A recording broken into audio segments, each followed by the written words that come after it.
تمہاری اولاد کے بارے میں اللہ تمہیں ہدایت کرتا ہے کہ مرد کا حصہ 2 عورتوں کے برابر ہے۔ اگر میت کی وارث 2 سے زائد لڑکیاں ہوں تو انہیں ترکے کا 2/3 دیا جائے، اور اگر ایک ہی لڑکی وارث ہو تو آدھا ترکہ اس کا ہے۔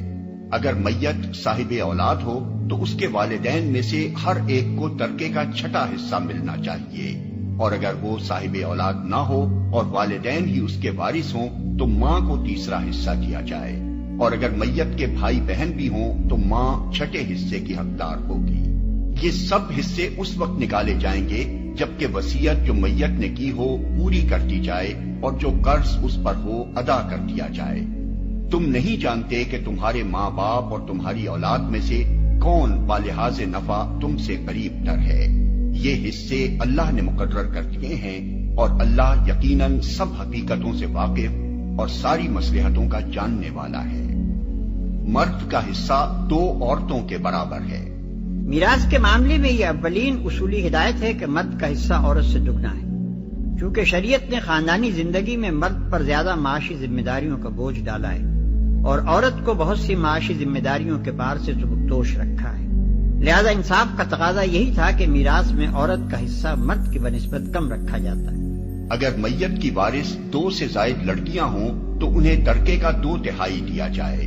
یہی حکم 2 لڑکیوں کا بھی ہے۔ مطلب یہ ہے کہ اگر کسی شخص نے کوئی لڑکا نہ چھوڑا ہو اور اس کی اولاد میں صرف لڑکیاں ہی لڑکیاں ہوں تو خواہ 2 لڑکیاں ہوں یا 2 سے زائد، بہرحال اس کے کل ترکے کا 2/3 حصہ ان لڑکیوں میں تقسیم ہوگا اور باقی 1/3 دوسرے وارثوں میں۔ لیکن اگر میت کا صرف ایک لڑکا ہو تو اس پر اجماع ہے کہ دوسرے وارثوں کی غیر موجودگی میں وہ کل مال کا وارث ہوگا، اور دوسرے وارث موجود ہوں تو ان کا حصہ دینے کے بعد باقی سب مال اسے ملے گا۔ اگر میت صاحب اولاد ہو تو اس کے والدین میں سے ہر ایک کو ترکے کا 6واں حصہ ملنا چاہیے۔ یعنی میت کے صاحب اولاد ہونے کی صورت میں بہرحال میت کے والدین میں سے ہر ایک 1/6 کا حقدار ہوگا، خواہ میت کی وارث صرف بیٹیاں ہوں یا صرف بیٹے ہوں یا بیٹے اور بیٹیاں ہوں یا ایک بیٹا ہو یا ایک بیٹی، رہے باقی 2/3 تو ان میں دوسرے وارث شریک ہوں گے۔ اور اگر وہ صاحب اولاد نہ ہو اور والدین ہی اس کے وارث ہوں تو ماں کو 3واں حصہ دیا جائے۔ ماں باپ کے سوا کوئی اور وارث نہ ہو تو باقی 2/3 باپ کو ملے گا، ورنہ 2/3 میں باپ اور دوسرے وارث شریک ہوں گے۔ اور اگر میت کے بھائی بہن بھی ہوں تو ماں 6 حصے کی حقدار ہوگی۔ بھائی بہن ہونے کی صورت میں ماں کا حصہ 1/3 کے بجائے 1/6 کر دیا گیا ہے۔ اس طرح ماں کے حصے میں سے جو 1/6 لیا گیا ہے وہ باپ کے حصے میں ڈالا جائے گا، کیونکہ اس صورت میں باپ کی ذمہ داریاں بڑھ جاتی ہیں۔ یہ واضح رہے کہ میت کے والدین اگر زندہ ہوں تو اس کے بہن بھائیوں کو حصہ نہیں پہنچتا۔ یہ سب حصے اس وقت نکالے جائیں گے جبکہ وصیت جو میت نے کی ہو پوری کر دی جائے اور جو قرض اس پر ہو ادا کر دیا جائے۔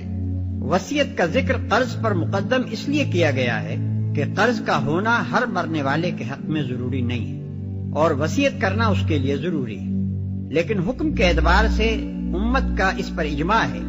کہ قرض وصیت پر مقدم ہے۔ یعنی اگر میت کے ذمے قرض ہو تو سب سے پہلے میت کے ترکے میں سے وہ ادا کیا جائے گا، پھر وصیت پوری کی جائے گی اور اس کے بعد وراثت تقسیم ہوگی۔ وصیت کے متعلق اس سے پہلے ہم بتا چکے ہیں کہ آدمی کو اپنے کل مال کے 1/3 حصے کی حد تک وصیت کرنے کا اختیار ہے، اور یہ وصیت کا قاعدہ اس لیے مقرر کیا گیا ہے کہ قانون وراثت کی روح سے جن عزیزوں کو میراث میں سے حصہ نہیں پہنچتا، ان میں سے جس کو یا جس کو آدمی مدد کا مستحق پاتا ہو اس کے لیے اپنے اختیار تمیزی سے حصہ مقرر کر دے۔ مثلاً کوئی یتیم پوتا یا پوتی موجود ہے، یا کسی بیٹے کی بیوہ مصیبت کے دن کاٹ رہی ہے، یا کوئی بھائی یا بہن یا بھاوج یا بھتیجا یا بھانجا اور کوئی عزیز ایسا ہے جو سہارے کا محتاج نظر آتا ہے، تو اس کے حق میں وصیت کے ذریعے سے حصہ مقرر کیا جا سکتا ہے۔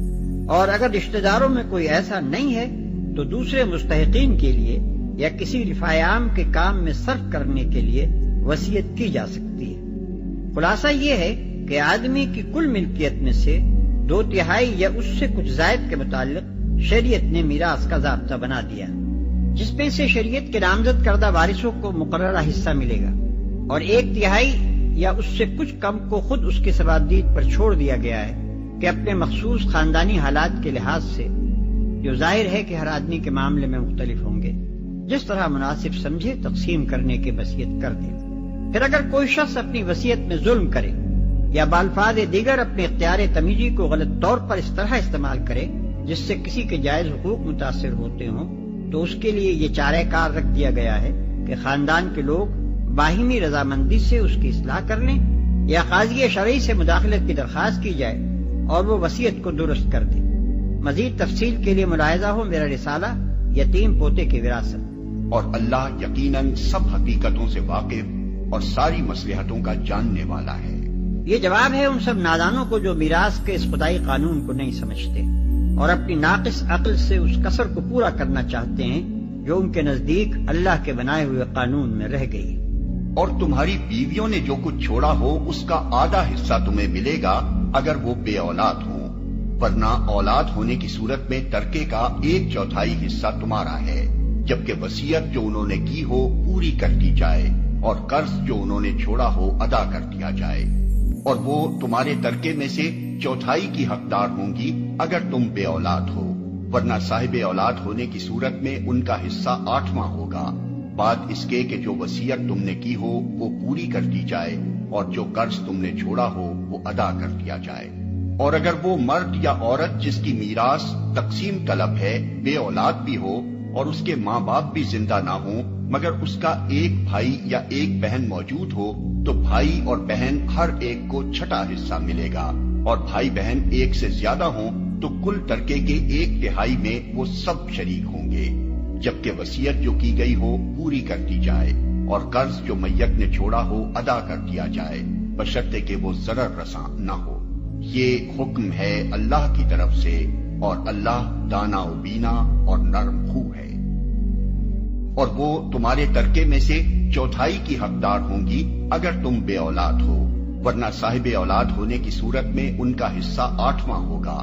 یعنی خواہ ایک بیوی ہو یا کئی بیویاں ہوں، اولاد ہونے کی صورت میں وہ 1/8 کی اور اولاد نہ ہونے کی صورت میں 1/4 کی حصے دار ہوں گی، اور یہ 1/4 یا 1/8 سب بیویوں میں برابری کے ساتھ تقسیم کیا جائے گا۔ اور بھائی بہن ایک سے زیادہ ہوں تو کل ترکے کے 1/3 میں وہ سب شریک ہوں گے۔ باقی 5/6 یا 2/3 جو بچتے ہیں ان میں اگر کوئی اور وارث موجود ہو تو اس کو حصہ ملے گا، ورنہ اس پوری باقی ماندہ ملکیت کے متعلق اس شخص کو وصیت کرنے کا حق ہوگا۔ اس آیت کے متعلق مفسرین کا اجماع ہے کہ اس میں بھائی اور بہنوں سے مراد اخیافی بھائی اور بہن ہے، یعنی جو میت کے ساتھ صرف ماں کی طرف سے رشتہ رکھتے ہوں اور باپ ان کا دوسرا ہو۔ رہے سگے بھائی بہن اور وہ سوتیلے بھائی بہن جو باپ کی طرف سے میت کے ساتھ رشتہ رکھتے ہوں تو ان کا حکم اسی سورہ کے آخر میں ارشاد ہوا ہے، بشرطے کہ وہ ضرر رساں نہ ہو۔